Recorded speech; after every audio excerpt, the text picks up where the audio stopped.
අපිට තියෙන අභියෝගය මේ ශරීරේ නෙමෙයි. කෙලෙස්. හැබැයි කෙලෙස් කඩන්න අපි ශරීරේ මේ විදියට දැක්කොත් මේ ශරීරයට ආවේනික දේ විදියට මේ කාරණා 10 දැක්කොත්.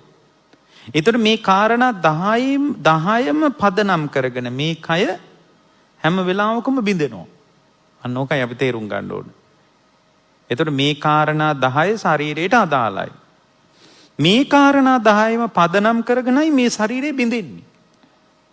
සීතල නිසා බිඳෙනවා. උෂ්ණේ නිසා බිඳෙනවා. සීතල නිසා සීතල වැඩි වුණාමත් මේ ශරීරය බිඳෙන්න පුළුවන්. උෂ්ණේ වැඩි වුණාමත් බිඳෙනවා. ඒකනේ කියන්නේ ඍතුජ රූප කියලා කියන්නේ. දැන් ඕනෑවට වඩා සීතල මේ ඇඟට වරතු දෙන්නේ නැහැ. හැම වෙලාවකම මේ බාහිර ධාතු ස්වභාවයත් එක්ක මේ කය හැප්පෙනවා. හැප්පෙන්න බිඳෙනවා. ඒක ලෝක ධර්මයක් නේ. එතකොට මේ ශරීරයට අදාළ දෙයක් තමයි සීතල උෂ්ණේ. මේ සීතල නිසාත් මේක බිඳිලා යනවා. උෂ්ණේ නිසාත් මේක බිඳිලා යනවා. බඩගින්න නිසාත් මේක බිඳිලා යනවා. හොඳට බලන්නකො බඩගින්නේ ඉන්න කෙනෙක් දිහා බැලුවාම අඳුන ගන්න පුළුවන්. ඇකිලිලා යාගේ ඇඟ. බිම් බලාගත්ත නිකන් හැකිලිච්ච දෝමනසසහගත කයක් එයාට තියෙන.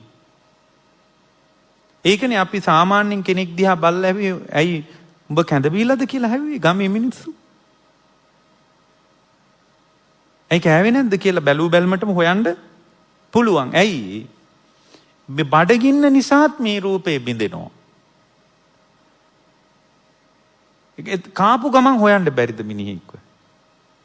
හොඳට කාලා එළියට එනකොට කෑම මේසෙදී ඕනේ දැන් තමයි කාලා තියෙන්නේ කියලා S2 දිහා බැලුවම කියන්න පුළුවන්. ඇයි? බඩගින්න නිසාත් බිඳෙනවා. මේ කියන්නේ මේ ආහාරය නිසා මේ රූපේ නැවත හට ගන්නවා. ඒ කියන්නේ ඒ මොහොතේම රූපය හට ගන්නවා. අර බොහොම කිට්ටු රූප උපද්දවන නිසා ඒක රූපේ ධර්මතාවයක්. ළඟ රූප උපද්දවන නිසා ඒක හරියට හොයාගන්න බෑ. එතකොට අපි දකින්න ඕන මේ ශරීරයට අදාළ කාරණා 10යි. මේ කාරණා 10 පදනම් කරගෙන හැම වෙලාවකම මේ රූපය බිඳෙනවා. ඒ කියන්නේ මේ කාරණා 10න් මේ ශරීරයට යහපතක් වෙන්නේ නැහැ. අපි හිතාගෙන ඉන්නේ කව යහපතක් වෙයි කියලානේ. යහපතක් වෙයි කියලා. යහපත කියලා එකක් නැහැ.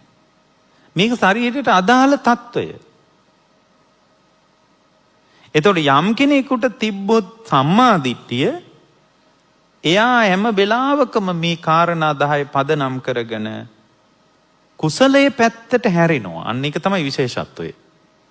සම්මා දිට්ඨිය යම් මිනිහෙකුට තිබ්බොත් එයා හැම වෙලාවකම සම්මා දිට්ඨියෙන් අනේ මේ ශරීරයට අදාළ දෙයක් නේද සීතල, ශරීරයට අදාළ දෙයක් නේද උෂ්ණය, බඩගින්න කියන්නේ මේ ශරීරයට අදාළ. ඒකෙන් එයා ඒ සම්මා දිට්ඨිය පදනම් කරගෙන එයා තුල පවතින අනාත්මයම දකිනවා. අනේ බලන්නකො උදේට කාලා දවල්ටත් කණ්ඩ වෙලා නේද, මේ කය මගේ වසඟේ පවත්වන්න බැරි නිසා නේද මට මෙහෙම වෙලා තියෙන්නේ.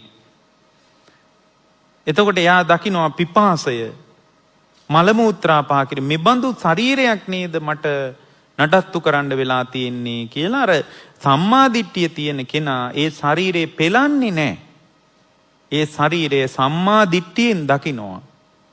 සම්මා දිට්ඨියෙන් දකිනවා. මේ කාරණා 10 අපේ ශරීරයට අදාළ දෙයක් විදිහට යම් කෙනෙක් දැක්කොත් එයා තුල ඒ සම්මා දිට්ඨිය තිබ්බොත් එයා තුල කාය අසංවරය එන්නේ නැහැ. කාය සංවරය එනවා. මම කියන්නේ මේ ශරීරයට අදාළ දෙයක් තමයි කාය සංවරය හෝ අසංවරය කියලා. සම්මා දිට්ඨිය තිබ්බම කාය සංවරය එනවා. සම්මා දිට්ඨිය තිබ්බම වාචී සංවරය එනවා. සම්මා දිට්ඨිය තිබ්බාම ආජීව සංවරය එනවා. සම්මා දිට්ඨිය තිබ්බාම එයා මොකද කරන්නේ? මේ ශරීරයේ තියෙන දෙයක් තමයි, ශරීරයට අදාළ දෙයක් තමයි භවය ඇති කරන සාධක වෙච්ච භව සංස්කාර.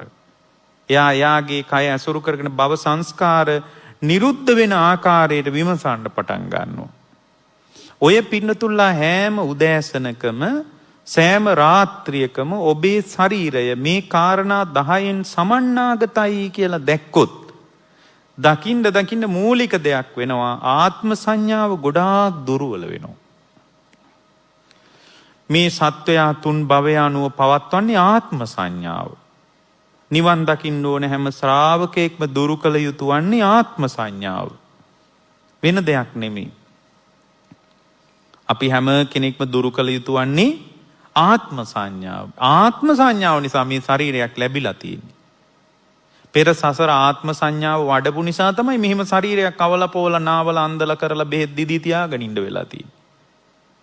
අදත් මේ ශරීරය ඇසුරු කරගෙන මේ කාරණා 10න් සමන්නාගත බව සම්මාදිට්ඨියෙන් දකින්න බැරි වුණාම එයා මොකද හිතන්නේ? එයා හිතනවා අදත් එයා මේ ශරීරයේ ආත්ම දෘෂ්ටියෙන් තෙත් කරගත්තට පස්සේ මේ ශරීරයට අදාළ බරපතල දෙයක් සිද්ධ වෙනවා. මොකක්ද? මේ ශරීරයට අදාළ අවසාන දේ පෝනෝ භාවිකෝ භව සංඛාරා. මේ ශරීරය ආත්ම සංඥාවෙන් තෙත්ුණාට පස්සේ මේ ශරීරය ඇසුරු කරගෙන නැවත නැවත භවය ඇති කරන භව සංස්කාර රැස් වෙන්න පටන් ගන්නවා. එතකොට ආයෙත් පින්වත්නි මෙබඳුම කාරණා 10කින් සමන්නාගත වූ ශරීරයක් සසර ලැබෙනවා. මේ අවසාන කාරණේ තමයි බරපතල කාරණය. පෝනෝ භාවිකෝ භව සංකාරෝ. මේ සම්මාදිට්ඨියෙන් මනේ මම්මේ නඩත්තු කරන මේ ශරීරය සීතල උෂ්ණ බඩගින්න පිපාසය මල මුත්‍රා පහ කිරීම ආදී කාරණා වලින් සමන්නාගතයි නේද කියලා දකින්න බැරි වුණොත් හැම වෙලාවකම මේ කාරණා ආදී නිසා මේ ශරීරය බිඳිමින් අලුතෙන් හට ගන්නවා නේද? සීතල නිසා බිඳෙනවා, උෂ්ණ නිසා බිඳෙනවා, බඩගින්න නිසා බිඳෙනවා, පිපාසය නිසා බිඳෙනවා. කෙනෙක් වතුර පාවිච්චි කරන එක නැවැත්තුවොත් මේ ශරීරයේ අභ්‍යන්තරික අවයව වේලිලා යනවා. ආයේ පණ ගහලා ගන්නත් බැරි මට්ටමට වේලෙන්න පුළුවන්. බරපතල විදියට විජලණයටපත් වෙනවා.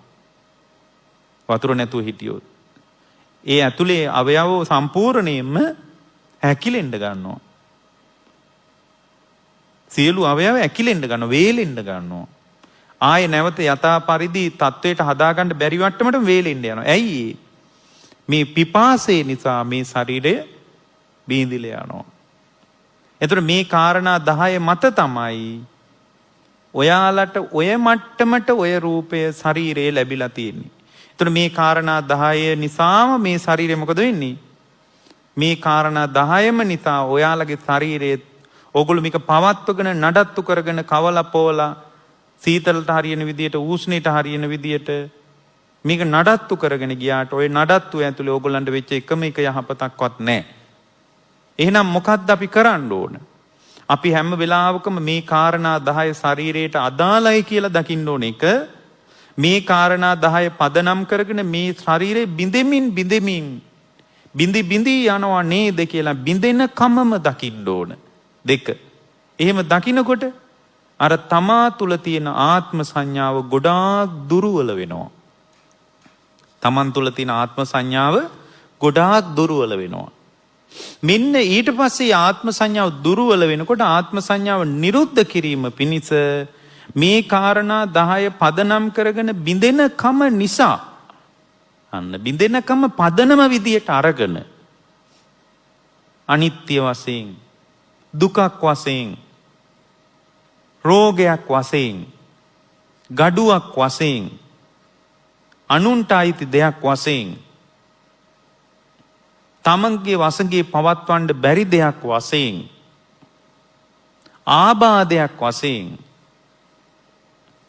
සිඳී බිඳී කැඩී බිඳී නැසී වෙනසී යන දෙයක් වශයෙන් මමායනෙන් හිස් දෙයක් වශයෙන් යා විදර්ශනා කළොත් ආත්ම සංඥාව සම්පූර්ණයෙන්ම කඩාගෙන වැටෙනවා.